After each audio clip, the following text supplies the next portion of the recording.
रमज़ान में ये काम बिल्कुल न करें। आपने ज़रूर महसूस किया होगा कि लम्हे आते हैं और चले जाते हैं, दिन आते हैं और गुजरते जाते हैं, और यही हाल महीनों का है कि वो इंतजार नहीं करते बल्कि राही को अकेला छोड़कर आगे निकल जाते हैं। लेकिन उन महीनों में एक महीना रमज़ान का है जिसका एक एक दिन, एक एक लम्हा हर मुसलमान की जिंदगी में रहमत बनकर बरसता है और नेमतों के ढेर लगा देता है। यही वजह है कि इंसान मस्जिद की तरफ खींचा चला जाता है और शैतान के सब किए कराए पर पानी फेर देता है। लेकिन कुछ लोगों के लिए ये महीना आम महीनों की तरह ही रहता है। उसकी वजह ये है कि इस महीने में खास हुक्म जो अल्लाह के होते हैं उन पर अमल न करना, जैसे रोज़ा और तरावीह छोड़ दी, और जिन चीज़ों से अल्लाह ने रोका है उन पर बिटाई के साथ चलते रहे या रोज़ा रख रहे हैं और तरावीह भी पढ़ रहे हैं, लेकिन उन तमाम गुनाहों से नहीं बच रहे हैं जिनसे बचे बगैर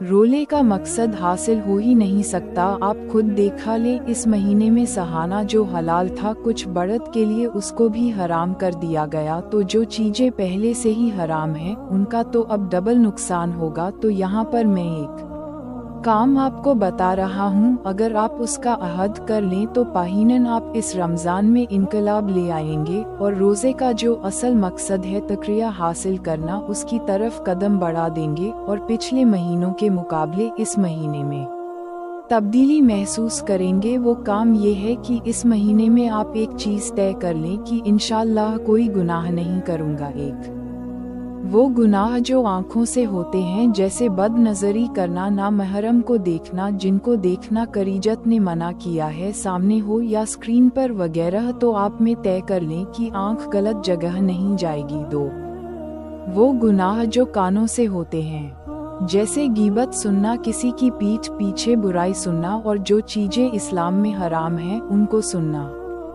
तो ये आप तय कर लें कि कान कुछ गलत बात नहीं सुनेंगे। तीन भी गुनाह जो ज़बान से होते हैं, जैसे गाली गलौच करना, झूठ बोलना, किसी की बेइज्जती करना, किसी को तकलीफ देने वाले जुमले कहना, झूठी कसम खाना, तो आप में तय कर लें कि ज़बान कुछ गलत बात नहीं बोलेगी। चार वो गुनाह जो खाने से होते हैं, जैसे हराम खाना चौका देकर या झूठ बोलकर जो कमाई हासिल की वो हराम है, सूद की कमाई हराम है, तो आप ये तय कर लें कि मुंह में हराम लुक़मा नहीं जाएगा। अगर आप पूरे महीने तमाम गुनाहों से बच गए तो मुबारक हो कि ये रमज़ान आपके लिए हशर में अजाब से बचाने में मददगार साबित होगा। अल्लाह हम सबको अमल की तौफीक अता फरमाए।